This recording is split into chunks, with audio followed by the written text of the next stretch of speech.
بسم الله الرحمن الرحيم الحمد لله رب العالمين والصلاة والسلام على نبينا محمد وعلى آله وصحبه أجمعين أما بعد.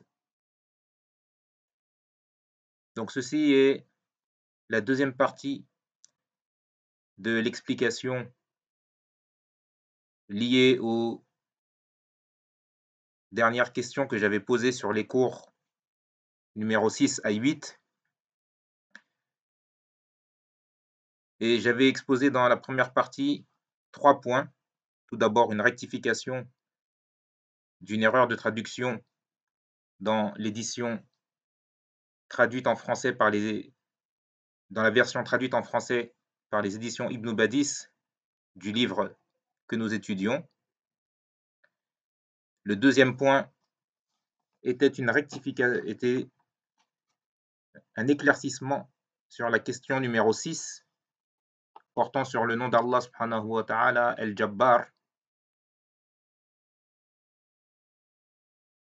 Et le troisième point que j'avais abordé dans la première partie était une explication liée à la question numéro 4 sur les 4 choses qu'inclut la foi au destin. Et donc aujourd'hui, bi'idhnillahi ta'ala, dans cette deuxième partie, nous allons aborder 2 points. Le premier étant, ou portant, sur la question numéro 2. La question numéro 2 que j'avais posée et qui était la suivante. Choisis la phrase exacte. Puis j'avais donné donc 3 possibilités, 3 phrases, 3 choix. La première, Allah a créé les créatures et crée leurs actes. La deuxième, ou le deuxième choix, Allah a créé les créatures, mais ce sont elles qui créent leurs propres actes. Et enfin, le troisième choix, Allah a créé les créatures et le bien qu'elles font, mais ce sont elles qui créent le mal. Et donc, pas mal de personnes se sont trompées sur cette question.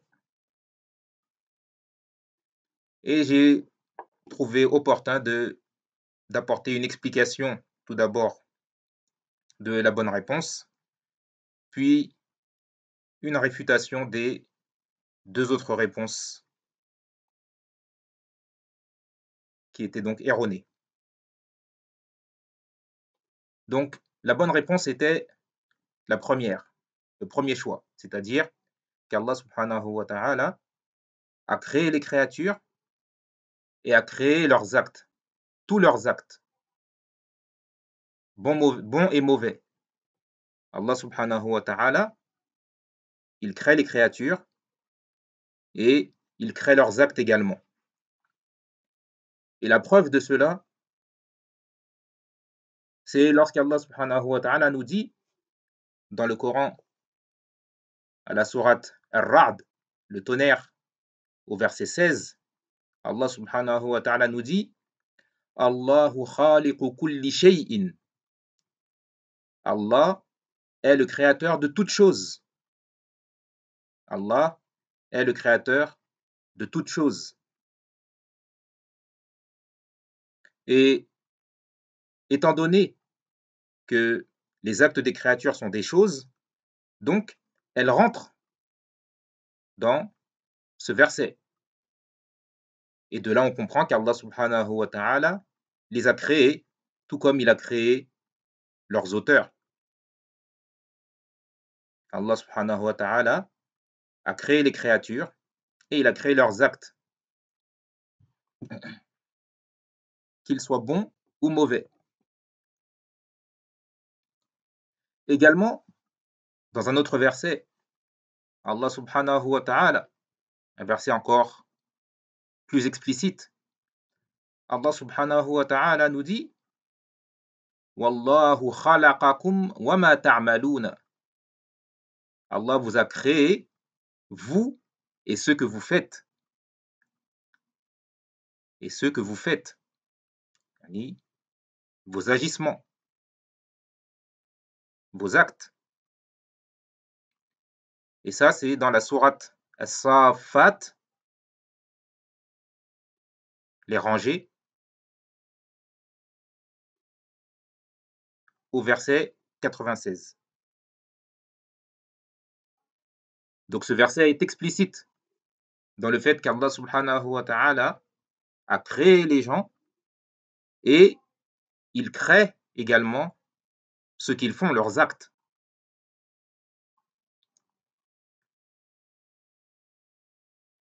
Et ceci n'implique pas qu'Allah subhanahu wa ta'ala aime le mal. Allah subhanahu wa ta'ala, il a créé les créatures et il a créé ce qu'elles font et il crée ce qu'elles font, comme bien et comme mal. Mais ça n'implique pas qu'il aime le mal. Mais il a créé le bien et le mal par sagesse, selon sa sagesse infinie, afin que les gens se distinguent, notamment. Notamment, fait partie de la sagesse d'Allah subhanahu wa ta'ala d'avoir créé le bien et le mal, que ce soit un moyen par lequel les gens se distinguent. Ceux qui vont vouloir faire le bien et ceux qui vont vouloir faire le mal. Et comme a dit un poète, الضد يظهر حسنه الضد وبضدها تتميز الأشياء.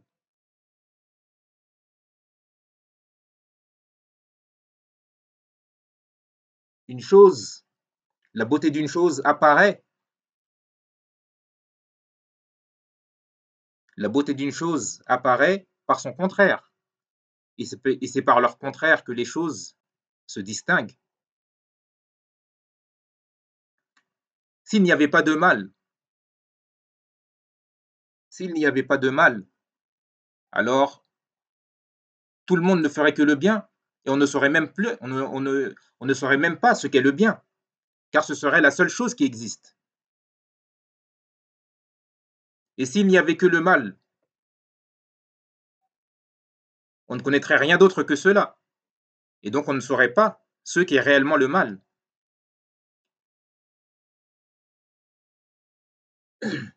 S'il n'y avait pas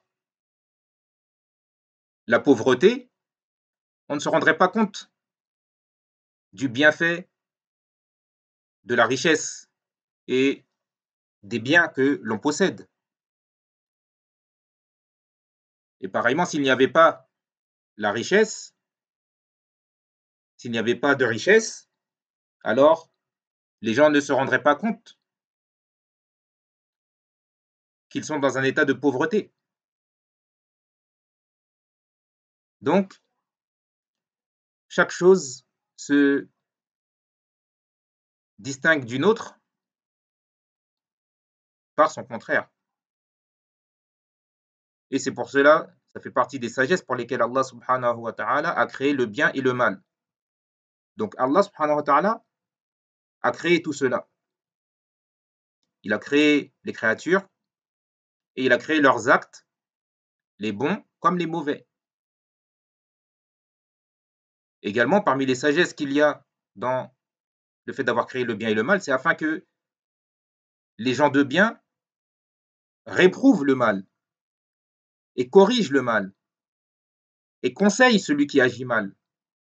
Donc, Allah subhanahu wa ta'ala, comme je disais, a créé les créatures et tous leurs actes. De là, la bonne réponse était la première, qui est qu'Allah subhanahu wa ta'ala a créé les créatures et crée leurs actes. Après, bien sûr, le fait qu'Allah subhanahu wa ta'ala a créé cela ne veut pas dire que l'homme n'a rien à voir et qu'il n'est pas responsable. Mais comme Ceci nous a été expliqué par Allah subhanahu wa ta'ala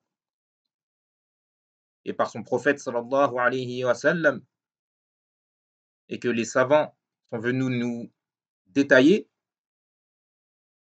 L'homme a le choix de faire le bien ou le mal. Donc Allah subhanahu wa ta'ala, il a créé tout cela. Et la personne, lorsqu'elle va agir, elle le fait de son choix. C'est elle qui choisit de faire le bien ou de faire le mal. Lorsque vient l'heure de la prière, c'est toi qui choisis de prier ou de ne pas prier. Lorsque tu as l'occasion de faire un péché, c'est toi qui choisis de le faire ou de ne pas le faire. Et une fois donc que tu as choisi et que tu as fait l'acte, que ce soit un bien ou un mal, c'est Allah subhanahu wa ta'ala qui a créé cette chose, qui a fait exister cette chose, qui a fait sortir cette chose dans la création, ton acte. Et ceci donc, le choix, nous amène au 5e point que je voulais aborder et qui concerne la question numéro 5, la question numéro 5 qui avait été posée dans les dernières questions, dans laquelle je dis également choisis la phrase exacte. Puis j'ai laissé 3 possibilités, 3 choix. Le premier, l'homme n'a pas de libre arbitre, mais c'est Allah qui lui a imposé les actes qu'il fait. L'homme n'a pas de libre arbitre, mais c'est Allah qui lui a imposé les actes qu'il fait, qui l'y a contraint. Le deuxième choix, l'homme agit de son propre gré, même si cela contredit ce qu'Allah a prédestiné. Et le troisième choix était, l'homme a le libre arbitre, mais ses actes ne sortent pas de ce qu'Allah a prédestiné. Ces 3 choix, et subhanallah, en disant cela, on voit bien également lorsque je dis que je te propose 3 choix, puis tu as choisi une des 3 réponses. Donc ton choix, c'est toi qui as décidé de cocher la première, la deuxième ou la troisième case.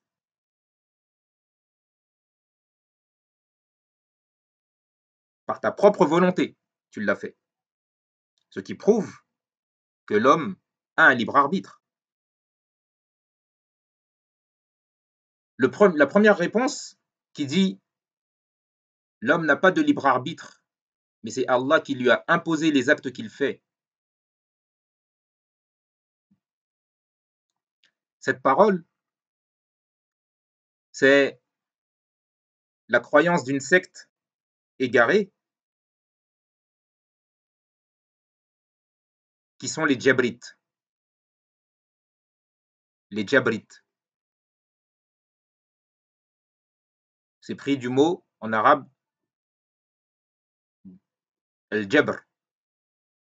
Al-Jabr, qui est le fait d'imposer.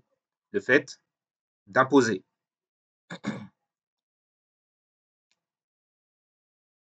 Donc ils ont été appelés Djabrites car ils disent qu'Allah subhanahu wa ta'ala a imposé aux créatures les actes qu'elles commettent.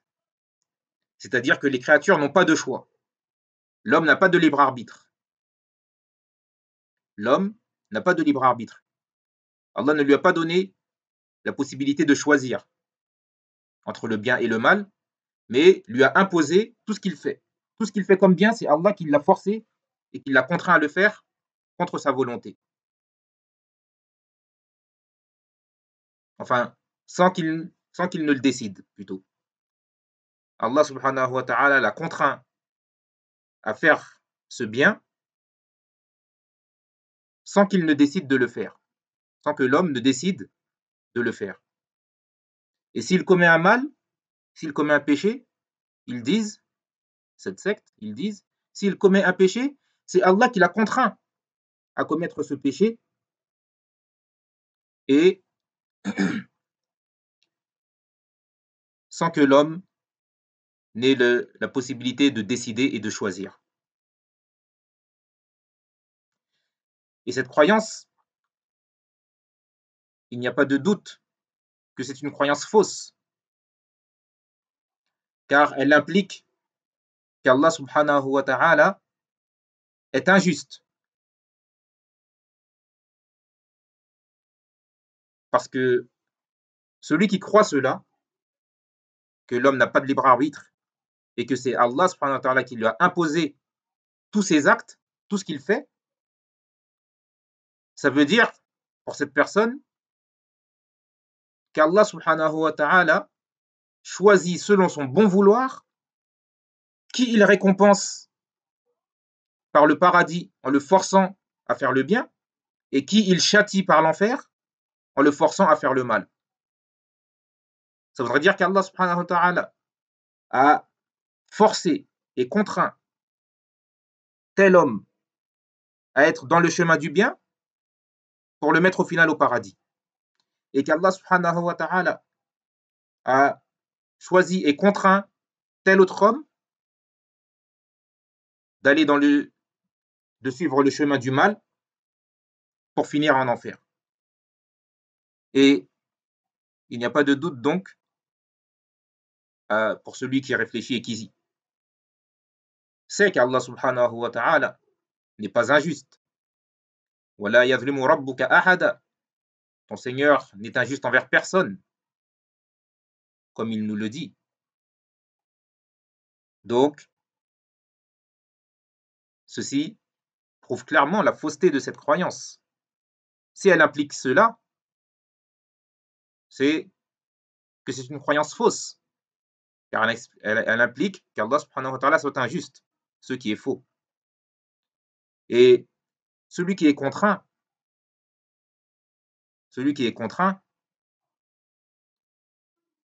il ne mérite ni éloge pour avoir accompli un bien, ni blâme pour avoir commis un mal. Lorsqu'une personne est contrainte, qu'elle fait une chose contre sa volonté, elle ne veut pas le faire et on la force à le faire. Tu forces quelqu'un à te faire une sadaqa, à te donner de l'argent. Tu forces une personne à te donner de l'argent.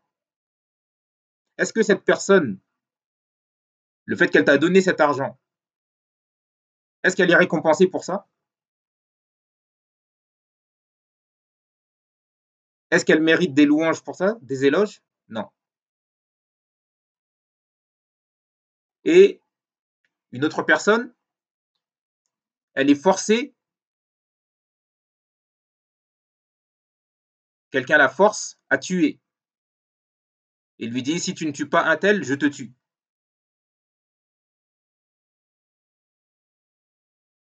Si cette personne, donc, elle agit, est-ce qu'elle mérite d'être blâmée et d'être châtiée pour cela? Non. Comme Allah subhanahu wa ta'ala l'a dit dans, dans le Coran,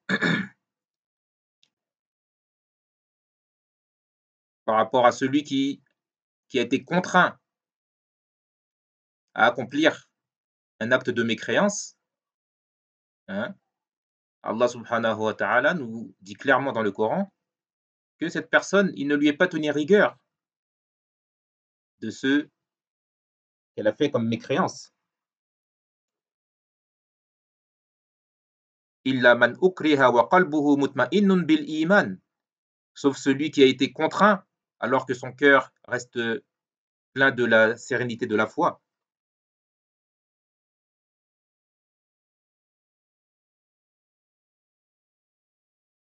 Donc, ça, c'est en ce qui concerne le premier choix qui était donc que l'homme n'a pas de libre arbitre.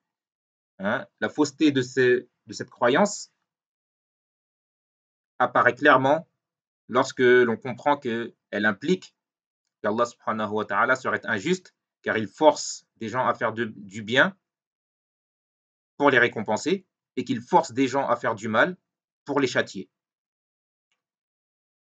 Quant au deuxième choix, qui était que l'homme agit de son propre gré, même si cela contredit ce qu'Allah a prédestiné. Donc eux, ils ont été à l'opposé des premiers. Ils ont été à l'opposé des premiers. Les premiers, ils ont dit l'homme n'a aucun choix. Tout ce qu'il fait, c'est Allah qui lui a imposé et qui l'y a contraint et qui l'y a forcé. Eux, ils ont dit non, c'est le contraire. L'homme, il fait ce qu'il veut. L'homme fait ce qu'il veut. Et Allah subhanahu wa ta'ala n'a pas prédestiné cela.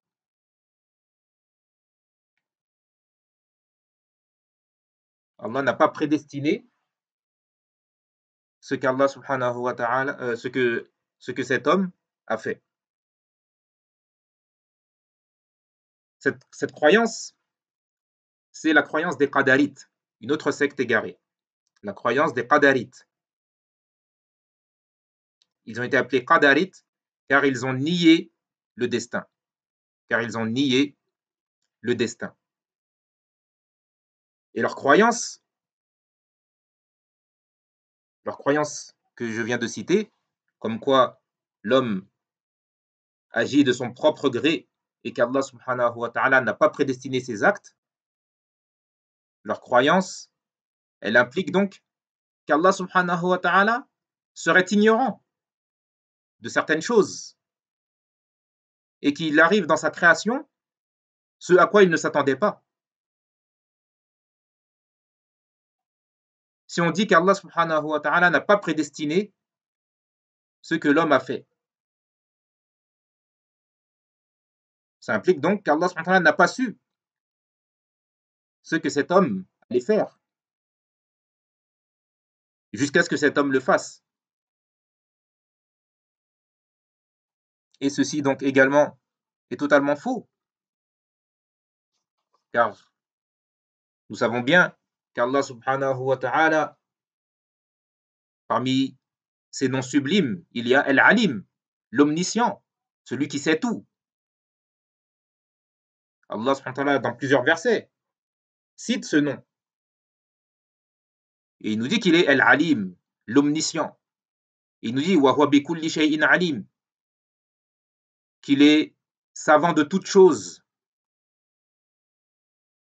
Et il nous dit également à la fin de la sourate At-Talaq, la sourate le divorce numéro 65, dans les deux derniers versets, ou plutôt dans le dernier verset, Allah subhanahu wa ta'ala nous dit clairement qu'il sait tout.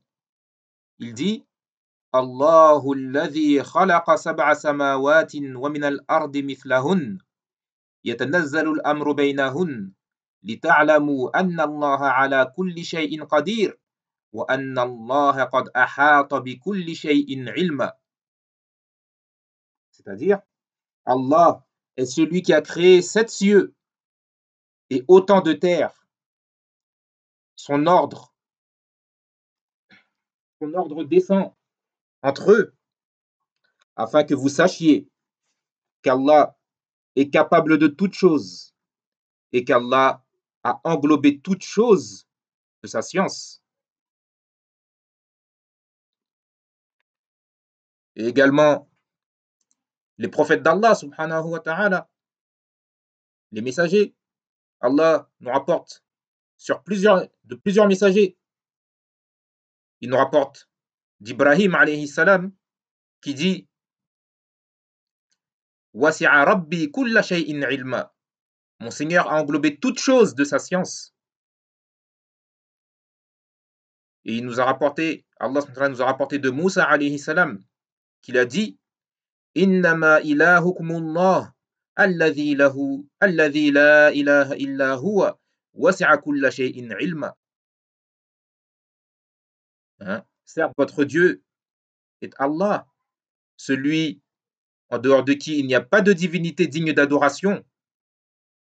Il a englobé toutes choses de sa science.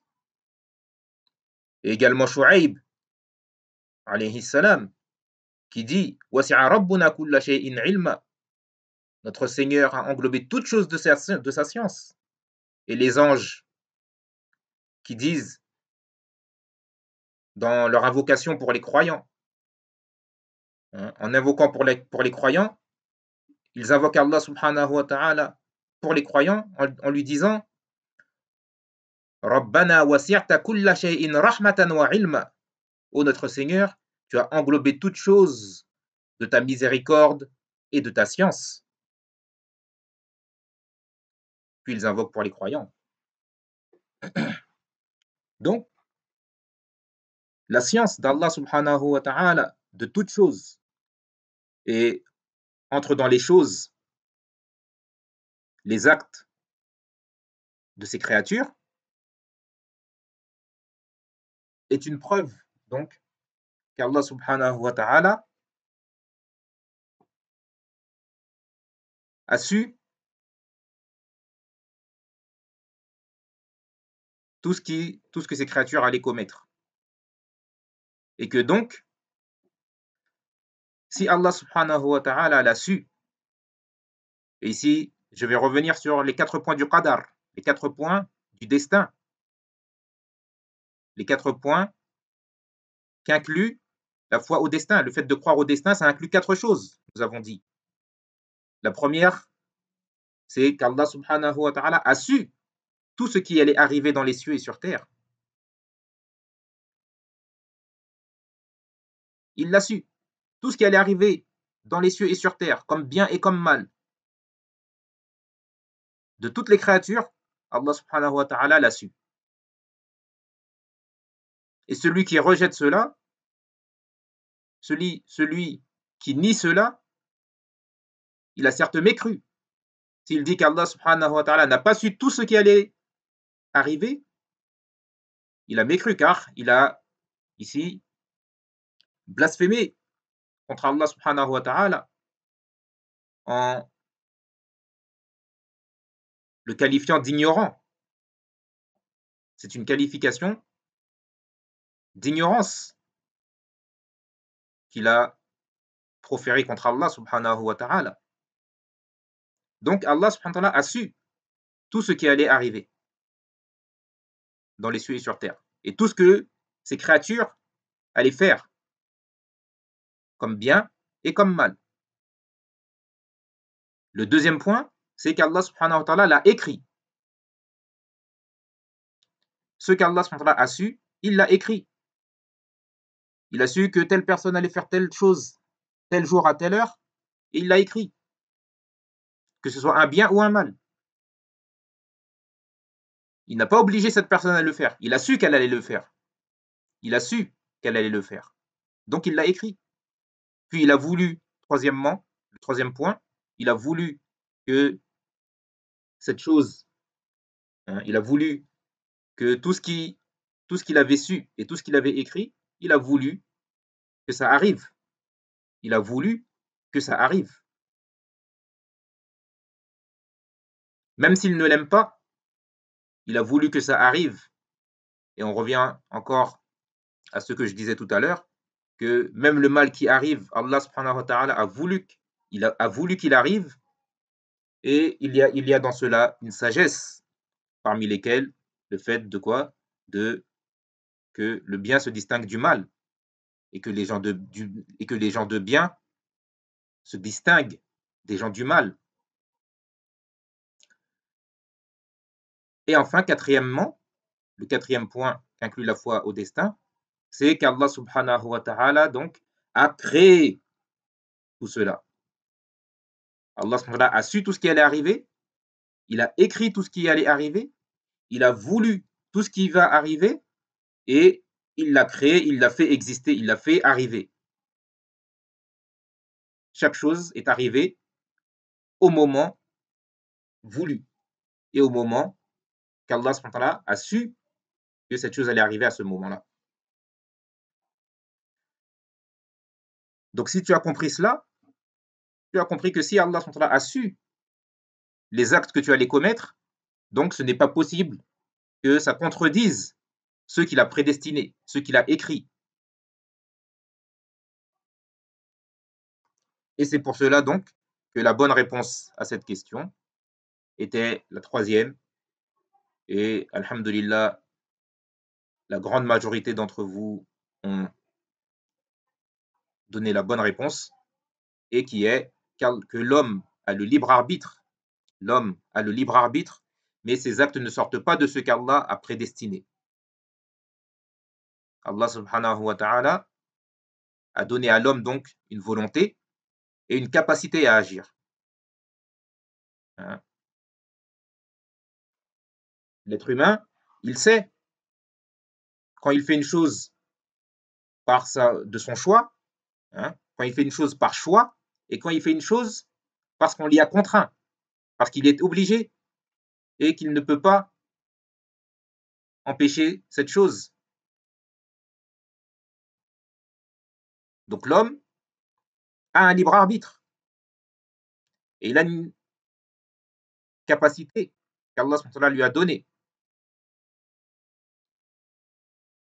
Et la preuve de cela dans le Coran, c'est lorsqu'Allah subhanahu wa ta'ala dit à la fin de la sourate At-Takwir, lorsqu'Allah subhanahu wa ta'ala dit liman sha'a minkum an yastaqim wa ma tasha'una illa an yasha Allahu rabbul alamin. Lorsqu'il parle du Coran et qui dit in huwa illa dhikrun lil alamin, ce n'est certes qu'un rappel pour l'univers. Liman sha'a minkum an yastaqim, pour quiconque parmi vous veut suivre la rectitude. وَمَا تَشَاءُونَ إِلَّا أَنْ يَشَاءَ اللَّهُ رَبُّ الْعَالَمِينَ. Mais vous ne pourrez vouloir que si Allah le veut, lui le Seigneur des mondes. Donc dans ces trois derniers versets, Allah subhanahu wa ta'ala nous dit clairement que l'être humain a une volonté. Il dit liman sha'a minkum an yastaqim, pour celui parmi vous qui désire, qui veut se mettre dans la rectitude. Le Coran a été descendu pour que celui qui veut se mettre dans le droit chemin le fasse, et celui qui ne veut pas, eh bien, il ne le fera pas. Donc il a remis cela à la volonté de l'homme, la volonté qu'il a créée dans l'homme. Puis il nous dit, mais vous ne pourrez vouloir que si Allah l'a voulu. C'est-à-dire si cela entre dans ce qu'Allah subhanahu wa ta'ala a prédestiné. Donc tu ne peux pas sortir de ce qu'Allah subhanahu wa ta'ala a écrit. Et ce qu'Allah subhanahu wa ta'ala a écrit, il a écrit par rapport à ce qu'il a su de toi. Il a su que tu allais faire telle ou telle chose, que tu allais suivre tel ou tel chemin. Et il l'a écrit. Mais toi, en tant que créature, tu ne sais pas ce qui est écrit. Donc lorsque tu es face au choix de prier ou de ne pas prier, c'est à toi de prendre ta décision. Et une fois donc que tu as pris ta décision et que tu as fait l'acte, que tu as prié, là maintenant, on sait que c'était ce qu'Allah subhanahu wa ta'ala t'avait prédestiné. Et celui qui ne prie pas, c'est à ce moment-là qu'on sait qu'Allah subhanahu wa ta'ala avait prédestiné qu'il n'allait pas prier cette prière.